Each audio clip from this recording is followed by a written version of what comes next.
Hermanos, Dios lo bendiga a todos en el nombre del Señor Jesucristo.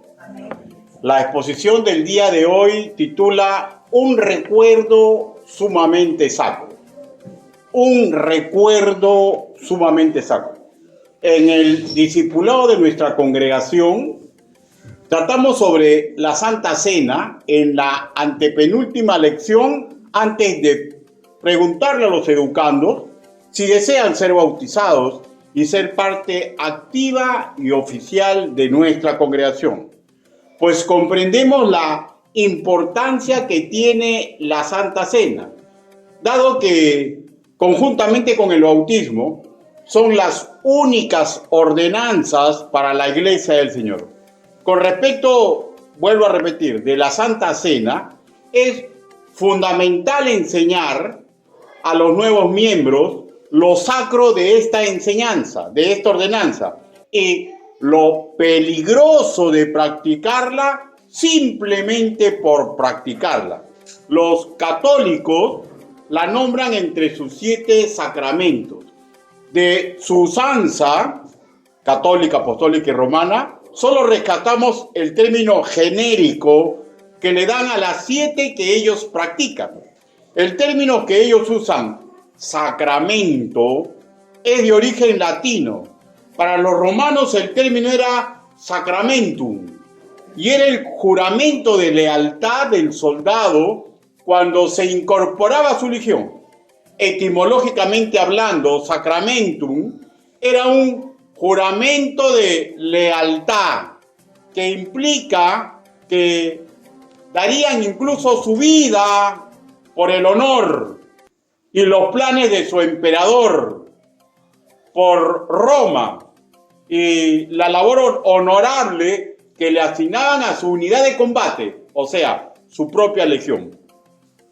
Del mismo modo, cuando realizamos la Santa Cena, debería recorrer por nuestra mente y corazón un convencimiento de la magnífica lealtad que el Señor tuvo por nosotros, porque llegó a la cruz por nosotros, y la lealtad que nosotros deberíamos tenerle a Él. Lealtad, respeto, unción ante la visión divina por la cual se nos deja cenar. Y comprender, y nunca debe pasar de nuestra mente y nuestro corazón, que para que nosotros cenemos, Él tuvo que morir en la cruz. Busque por favor el Evangelio según nuestro hermano Lucas. El Evangelio según nuestro hermano Lucas, capítulo 22. Voy a dar lectura del versículo 14 al 20. Una vez que lo ubique, solamente si lo ubica, se va poniendo de pie, ¿ya? Y al final, así no lo ubique, si usted está sanito, también se pone de pie, con excepción de los que están enfermitos, los que están con niños en brazos, ¿no? El resto, por favor, de pie.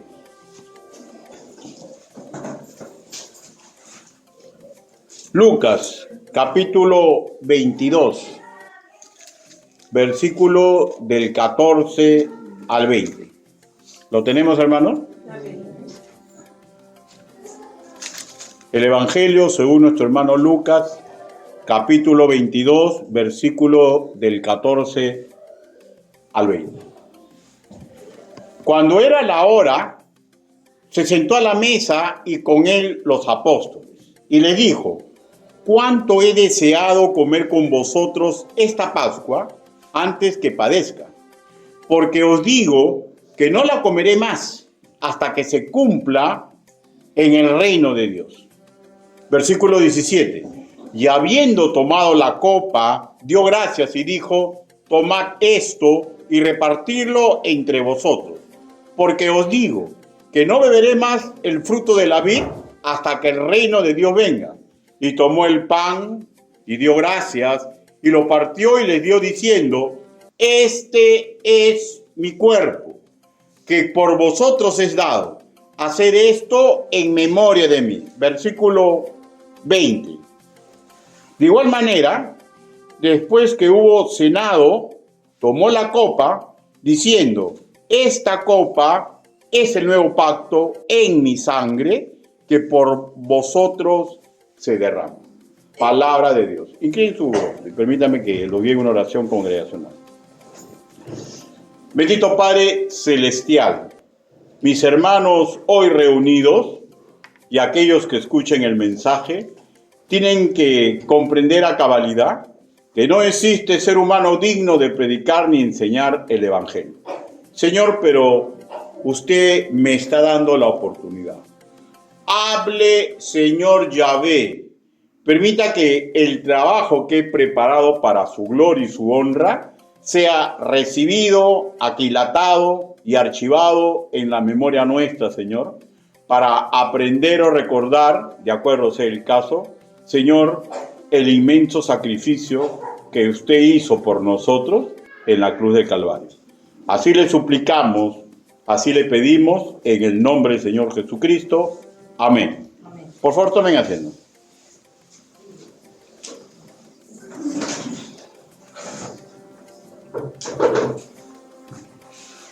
Ordenó Jesús en el versículo 19, y tomó el pan y dio gracias y lo partió y les dio diciendo, ¿no?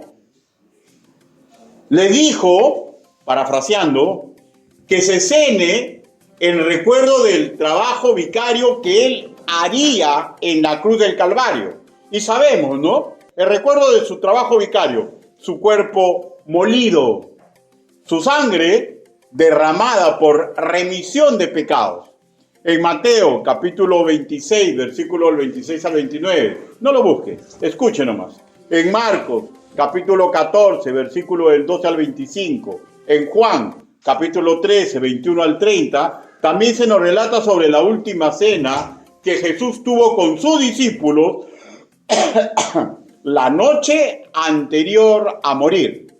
Mateo, Marcos, Lucas describen a Jesús dando gracias o bendiciendo el pan y la copa y dándolo a sus discípulos, diciendo que el pan es su cuerpo y la copa es la sangre de por él derramada por una nueva alianza, marcando una transición de la Pascua judía a la Cena del Señor para los primeros judíos, porque sabemos que al principio todos eran judíos, ¿no? Que serían los iniciadores de la iglesia primitiva y antecesores nuestros.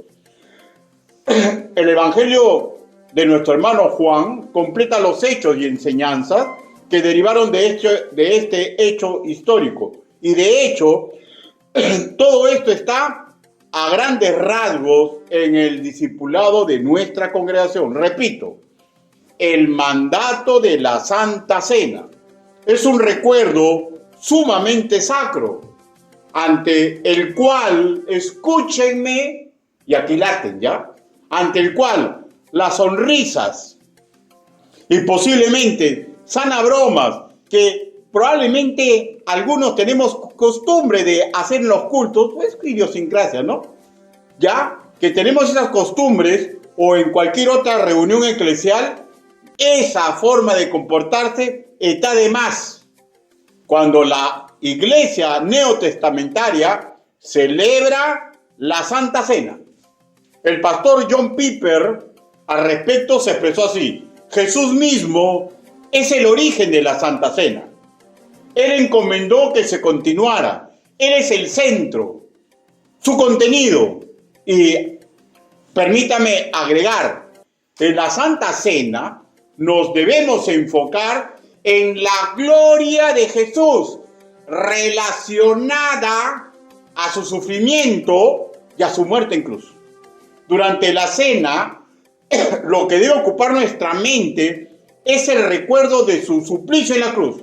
Tener una pena sosegada por el recuerdo de lo que a él le dolió, de cómo fue maltratado, de cómo fue vejado, de cómo fue crucificado y finalmente muerto en cruz para darnos a nosotros vida eterna. Y si alguna idea grata se puede aceptar en la celebración de la Santa Cena, sería que nuestra salvación fue producto de ese dolor. ¿No? Miren, ¿no? Es lo único grato de esa muerte. Porque ese dolor y ese sufrimiento intenso nos dio vida eterna. Pero no más. No podemos alegremente pensar en otra cosa. Cuando cenemos, ese y no otro debe ser el énfasis que debe cautivar nuestro yo, nuestra tutuma. Y analicemos rápidamente los versículos que fueron nuestra lectura bíblica, donde se hace una santa y sacra advertencia, ¿no? Específicamente lo que está relatado en 1 Corintios capítulo 11, versículos del 27 al 30. Búsquenlo, por favor. Primera carta del apóstol Pablo a los Corintios, capítulo 11, versículo del 27 al 30. Como digo, ¿no? Una sacra y santa advertencia. Versículo 27. De manera que cualquiera que comiere este pan o bebiere esta copa del Señor indignamente, será culpado del cuerpo y de la sangre de Cristo. Juicio. Por tanto, pruébese cada uno a sí mismo y coma así del pan y beba de la copa. Ahora, permítame darle un pequeño análisis. ¿Qué implica participar indignamente de la cena del Señor? Lo que nuestra Reina Valera 1960 leemos indignamente corresponde al término de griego koiné anaxios, que implica irreverentemente, irrespetuosamente, sin guardar los patrones ya señalados en la palabra del Señor para realizar esta ordenanza. O sea, simplemente cenar porque deseo hacerlo, porque deseo participar en un ritual, sin que nos importe si tenemos una raíz de amargura en nuestro corazón contra un hermano de nuestra congregación sin solucionar, con problemas interpersonales con otros hermanos sin solucionar. Ojo, no hablo de sentimientos sin curar ya, porque los sentimientos pueden tener un proceso largo de cura, ¿no? Hablo de haber usado con sinceridad los métodos de Dios para perdonar y pedir perdón. Eso es lo que nos habilita para cenar. Dios ama la armonía de cada iglesia local, pero nuestro yo pecaminosa ama la pompa, ¿no? Ama participar en rituales, pero hay que tener sumo cuidado. Ojo, cenar con pecados ocultos sin entregar, cenar con raíz de amargura contra un hermano en Cristo de la congregación, cenar como si nosotros fuéramos el foco de la cena, o sea, que se fijen en mí, y no me eres sirvientes del Señor, cenar como si fuera un simple degustar de un alimento y bebida, como si fuera un simple rito por pasar, nos haría culpables de la sangre de Cristo derramada en la cruz, y por lo tanto juicio. Y muchos han muerto por cenar indignamente y por no discernir el cuerpo de Cristo. Por tanto, los que así cenen son reos del pecado de no cuidar el honor de Jesús el Cristo, menospreciando su sacrificio en la cruz. Y si así, el Padre Celestial puede castigarnos como Él cree conveniente, pues hemos mancillado su preciosa sangre derramada en la cruz. Porque si nos dice que recordemos su muerte, tiene que ser como Él manda.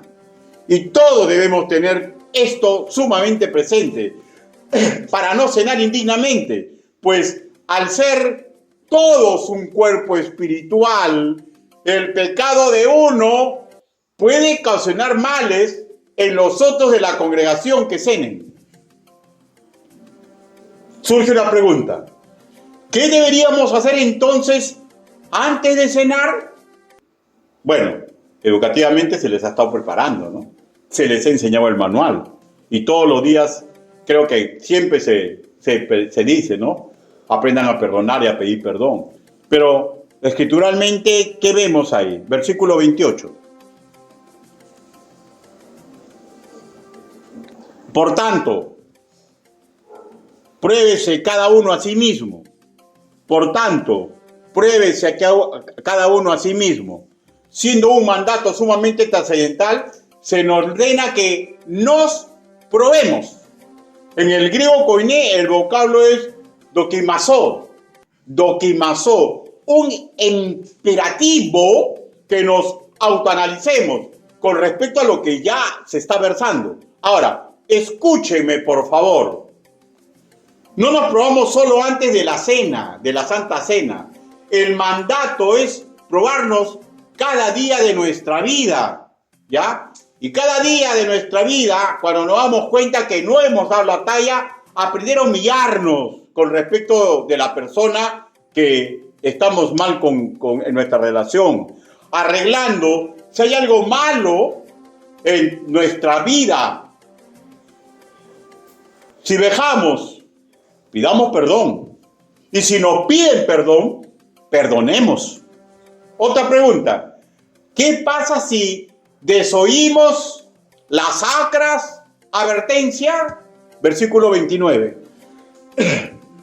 Porque el que come y bebe indignamente, sin discernir el cuerpo del Señor, juicio come y bebe para sí. ¿Qué podría ocurrir? Versículo 30. Por lo cual hay muchos enfermos y debilitados entre vosotros, y muchos duermen. ¿Qué podría ocurrir? Primero, escúchenme, por favor. Podríamos traer enfermedad física a nuestra vida y a los miembros de nuestra congregación. Segundo, podemos traer debilidad moral, desaliento en la fe de nuestra vida y a los miembros de nuestra congregación, pues estaríamos propiciando que existan reveses en nuestra vida congregacional. No es cosa de juego. Tercero, podemos ser muertos o provocar muerte en miembro de nuestra congregación. Ojo, a una congregación que Dios le está dando mucho, ¿ya? Mucho le va a exigir. Y a veces se escucha, no, pero en mi iglesia sonamos y no pasa nada. Es que a veces Dios en su infinita misericordia se da cuenta que no comprenden que su mano es, cuál es la mano derecha y cuál es la mano izquierda. Pero aquellos que están siendo discipulados, aquellos que escuchan prédicas, enseñanzas, capacitaciones a diario, ya se dieron cuenta, ya sacaron su raíz cuadrada de la forma de agradar a Dios, al que mucho le dio, mucho le va a exigir. Y eso está en Lucas, capítulo 12, versículo 48. Hermanos míos, seamos humildes sirvientes del Señor, aprendiendo a perdonar y pidiendo el perdón cuando el caso lo amerite. Y alguien me decía, ay, pastor, parece me duele tanto pedir perdón. Bienvenido a la humanidad. A mí me cuesta pedir perdón cuando me doy cuenta que he hecho algo malo. ¿Y saben qué? Cuando me doy cuenta que la otra persona no se da cuenta, ¿ya? Dice que el mayor por el menor se humilla, ¿no? Me cuesta pedir perdón cuando veo que me están viniendo con la pierna en alto. Pero soy sirviente de Dios. Y si usted ha nacido de nuevo, usted es sirviente del Altísimo.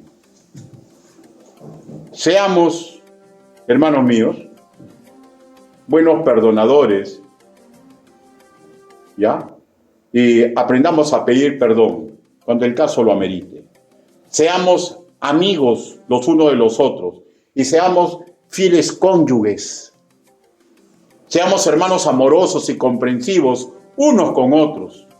Odiemos el pecado, pero no odiemos, hermanos míos, a los que se equivocan mucho. No permita que esa raíz de amargura cunde en su corazón, porque todos somos imperfectos. Y sobre todo, luchemos por la gloria y la honra del Señor.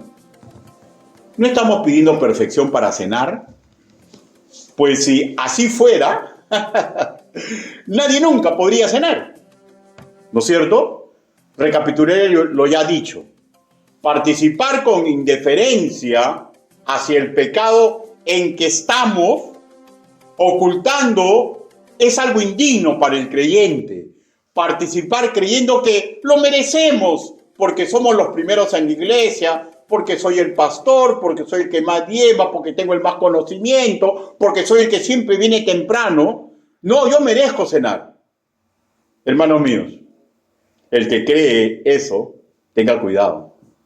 Porque que yo sepa, yo soy salvo por gracia. Y en el fondo, no merezco nada.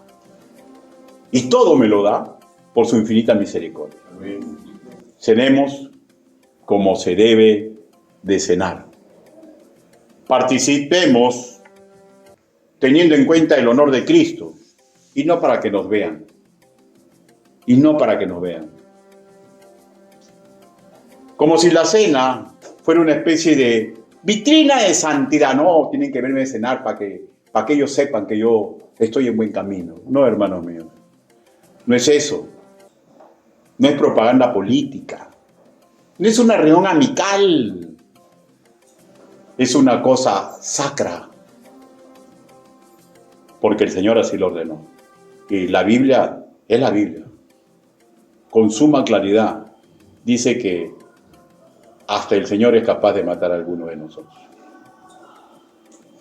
No es para tener miedo, es para aquilatar las enseñanzas y ponerlas en obra. Porque alguien aquí podría levantar su mano y decir: pastor, yo soy perfecto, pastor, yo nunca peco. Creo que ninguno, pero hay que ponernos a cuenta. Por favor, inclinen su rostro. Vamos a orar. Bendito Padre Celestial, Señor, le damos gracias, mi Dios Santo, por la magnífica herencia educativa que usted nos ha dejado en la Biblia para evitar cometer errores fatales, Señor, que pueden dañar a las personas que tenemos que cuidar, nuestra familia de sangre, nuestra familia espiritual. Ayúdenos, Padre, para que comprendamos exactamente el voto de lealtad que tenemos que darle a usted, Señor. El sacramentum que pensaban los romanos. Ayúdenos, Padre, porque no hay nadie tan honorable y tan sacrificado y tan leal como usted, que fue a la cruz para darnos posibilidad de vida eterna. Ayúdenos, Padre, para hacer las cosas correctas como a usted le agrada. Así le pedimos, así le suplicamos, en el nombre bendito, precioso y poderoso del Señor Jesucristo. Amén. Hermanos, Dios los bendiga.